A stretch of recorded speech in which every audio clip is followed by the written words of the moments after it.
Hey there, and welcome back to Sea Power. Welcome back to another mod showcase. Today looking at the new threat upgrade, or the NTU mod. It's one of the most popular mods in the workshop at the moment that I'm recording this. What does NTU do?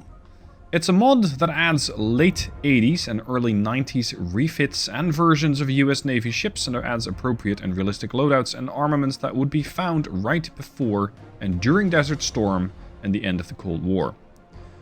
That's a mouthful.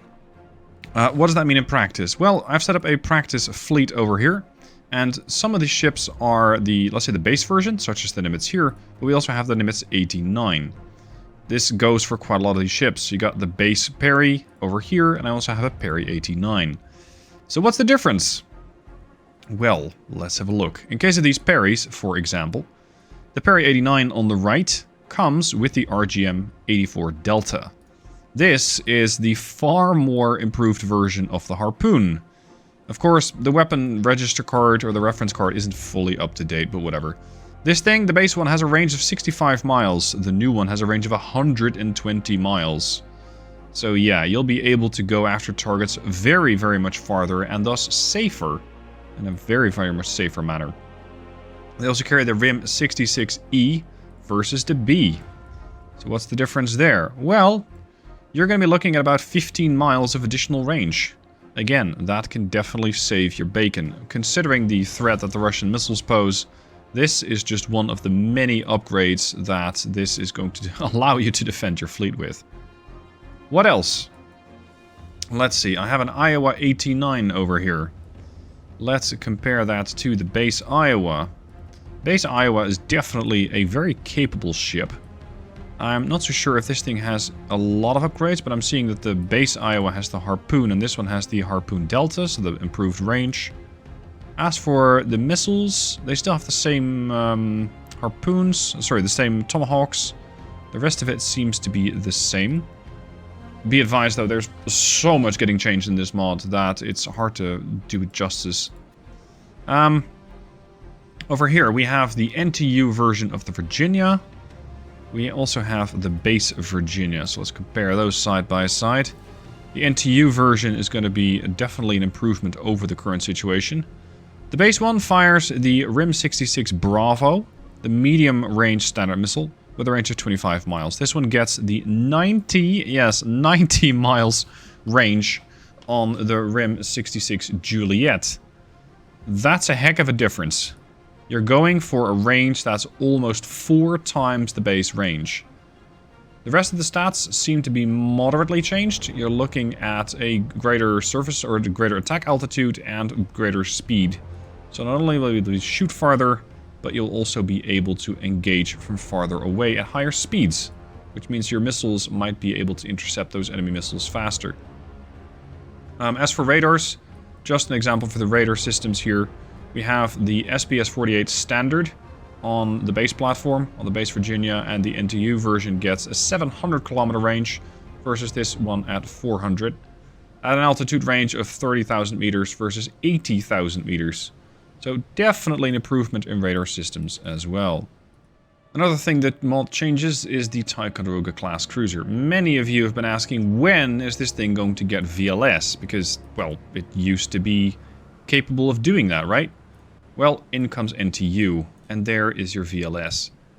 The mod author says, yes, he knows it's looking a bit funky with those, well, let's say the circles of the original launcher still on there, but the missiles do work. And as such, I have set up a couple of targets over here to the north. This whole formation is hostile, so all of these ships are fair game. They're just a bunch of transports. And considering that I now have this ship capable of launching missiles in high succession, I should be able to make very quick work of all of these ships. When it comes to your missile loadout, we get a couple of RGM-84 Delta, so it's the improved Harpoon at 120 miles. We also get 12 Tomahawks. That's the anti-surface version, so anti-ship. And we also have anti-surface, but these are land attack targets. So they get 20 land attackers. And of course, all of that onto the new platform that also gets the improved radar systems. Let's have a look at the base Ticonderoga. I mean, the Ticonderogas were always good cruisers, even in the base game. Let me swap these panels around. They were always good cruisers. They were very, very capable ships. And let's say the Air Search Radar, the Spy 1A, had a range of 460 miles, now has a range of 740. Of course, if planes are flying low, you'll still not really do that well. The Air Search Radar is the same as the SPS-49. We got the SPS-55 surface search. The rest, I think, are the same, so they mostly changed their air search. Anyway, let's have this big guy launch a couple of missiles at these poor sitting ducks. I'm not going to launch the harpoons, because they're still sitting on the back there, so we're going to go with the Tomahawks. There's 1, 2, 3, 4, 5. Like this.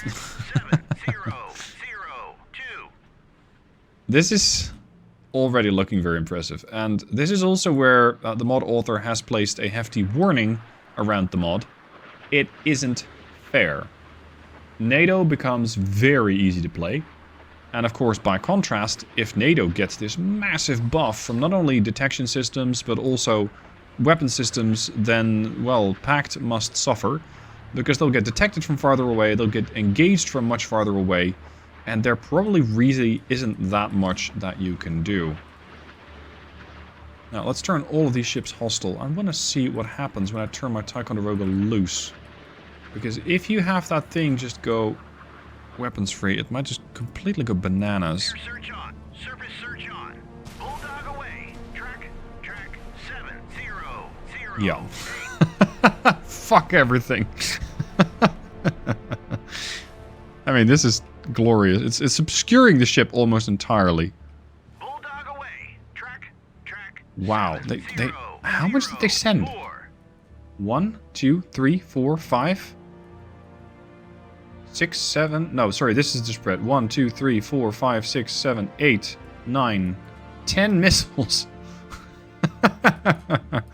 And you get a missile, and you get a missile, and you get a missile. They're just... I think they've engaged everything. 1, 2, 3, 4, 5, 6... Yeah, they've engaged everything with their missiles. And now they're just gonna chill and sit there and wait. I can see how this is gonna make NATO very, very easy to play. Oh, did I mention the F-14? The F-14 had a very good missile in the form of the AIM-54C. And that has gotten better. You now have a missile range of 113 nautical miles. So if you want to eliminate something from way beyond visual capabilities, you can. It's even better than it used to be. So the AIM-54 Phoenix, extremely deadly. Now, submarines have also gotten a bit of a rework. This is a Los Angeles Flight 1. So this is what you have in the game as a default. Over here we also have a Los Angeles Flight 2. I think it uses the same model, but it definitely does not use the same weapons. The Mark 48 torpedo has been improved to be the Mark 48 AdCap. The AdCap is 15 knots faster and can swim out 8 miles farther. Definitely a very, very nice upgrade for the torpedoes. The UGM-84 Harpoon has been completely replaced with the UGM-109B Tomahawk. It's the same one we have seen on the Ticonderoga. So you now have a Tomahawk anti-ship missile with a range of 250 miles away from your ship. You carry 12 of those, and you carry... you carry 8 of these. This is the Tomahawk anti-ship. And you get 12 Tomahawk anti-land missiles, or Tomahawk land attack missiles, TLAMs. You also get 2 MOSSes, Mobile Underwater Submarine Simulators. Very nice as a defensive measure, which the base Los Angeles does not get. As for the sonar systems, I am not seeing a whole lot of changes there. You still got a TB-16, the BQQ-5. Yeah, this is the same sonar system. But that's not the only sub that's been changed. You also got the Franklin. This is the Tomahawk anti-ship missile version of the Franklin. This thing is ridiculously scary because it can launch 112 Tomahawk anti-ship missiles. That is a lot of firepower. You can just probably devastate a whole fleet using one of these. In fact, let's give that a go. Here is the Franklin now. I gotta state that this is loaded out as a stand-in for the Ohio class. We have lots and lots of missiles, and we have a hostile aircraft carrier group. This is the base version of the aircraft carrier, so it's not the improved one. These are all base units. Let's see what happens when I turn the Franklin loose. Will it actually start launching missiles all by itself, or I'm going to have to nudge it into the right direction? I wonder, it doesn't say that I can only launch one. Like, the torpedoes, you're only going to launch 4. Pausing for a second. I wonder if it's capable of launching 112 missiles at the same time. That would be probably a bit much, but who knows. Let's go with a salvo of 2 for the carrier. The salvo 2, I think that's a Tycho, and that's a Tycho. Yep. So it's going to look like this. And if you are capable of detecting the aircraft carrier group or whatever target you want dead from afar, such as I currently am with a scripted in E3, well, good luck, NATO, because there's a lot of Tomahawks coming in. And this is just, what was that, just 13? Just 13 Tomahawks. And I can send waves of 8 at the enemy. You see how overpowered this mod can be? Because I can just launch missiles for days. I can... Yeah. I can definitely have some fun with this mod in a scenario, but trying to balance against this is going to be very, very difficult. Also, I don't know if the AI is capable of figuring out how to use all of these things. I think for the life of my Russian or NATO ships, I hope not. Or rather, my Russian ships, because they'll just not be able to survive. This is an even worse missile spam than a flight of shipwrecks coming at you. So, buyer beware when you're playing this mod. No, they're probably launching an AWACS. No, they're launching a Hilo. That's fine. So yeah, that's the Ohio/Franklin class. You got lots of new weapon systems available. You have new loadouts for aircraft. You have new types of, well, let's say new flights of most submarines, such as this Franklin Tomahawk and ship missile. You also got a land attack version. You have a ballistic version, of course. Most ships now have an 89 variant. I think that this might be done because some of the versions are still going to be available for scenarios. But if you're playing this mod, I would not recommend going for most of the, let's say, the modded in scenarios, and even the base scenarios. They're not balanced around having this ridiculous level of firepower. This crazy level of capability, both in detection as well as elimination of targets. So be careful. As a last fun test for this mod, let's see if one Spruance class, which normally wouldn't really stand a chance as a destroyer, can actually take out a Kirov class battlecruiser. Normally, I'd say hell no, but this time around I have lots and lots and lots of harpoons, tomahawks and everything else available. So let's have all the fireworks go after the target.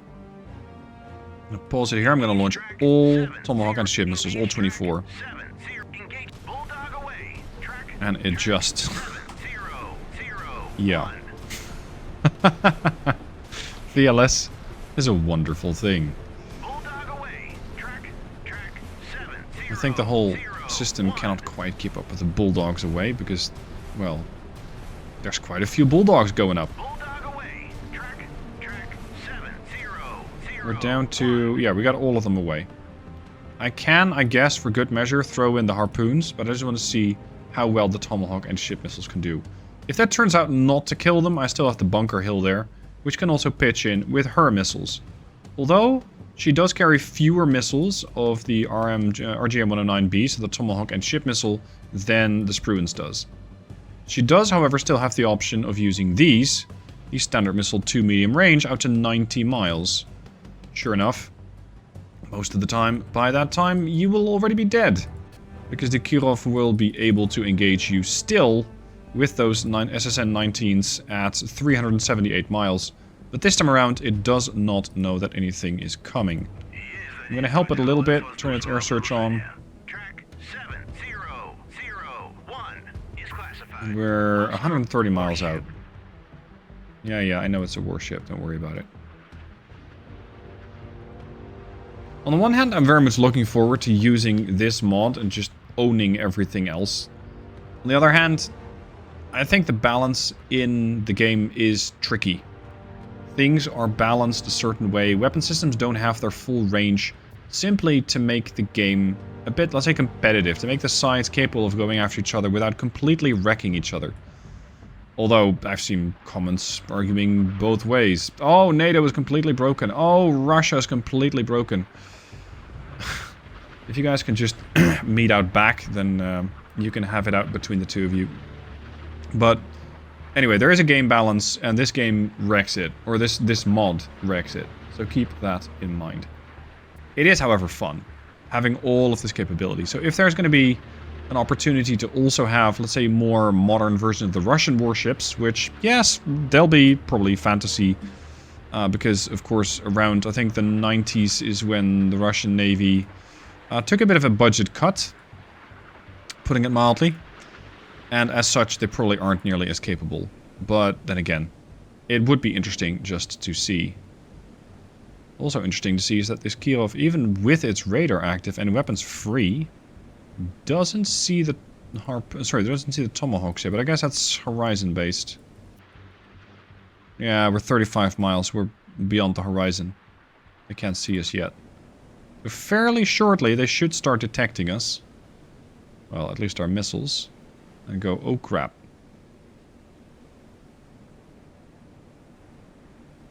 We're 21 miles out. With how capable of a surface search and air search, there we go, the Kirov has, I'm expecting this thing to start popping as much as possible. There's 4 missiles. Fire rate delay.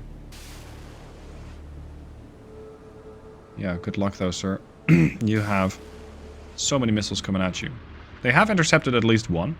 2. I mean, as many Tomahawks as I've launched, that is still a capable cruiser.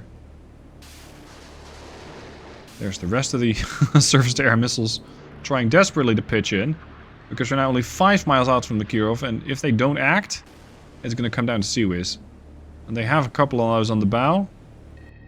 Yeah, they've intercepted more.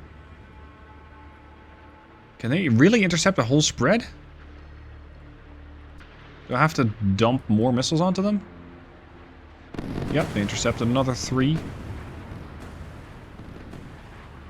Ooh, 1 mile out. The whole wave is closing in. There's the Sea Whiz. I'm not even sure this one's going for the target. Yeah, I think they'll get everything. Well done to the Kirov. Well done. I really wasn't expecting this thing to take everything down, but it did. It did. So those are a few of the new things that get added by NTU, new threat upgrade.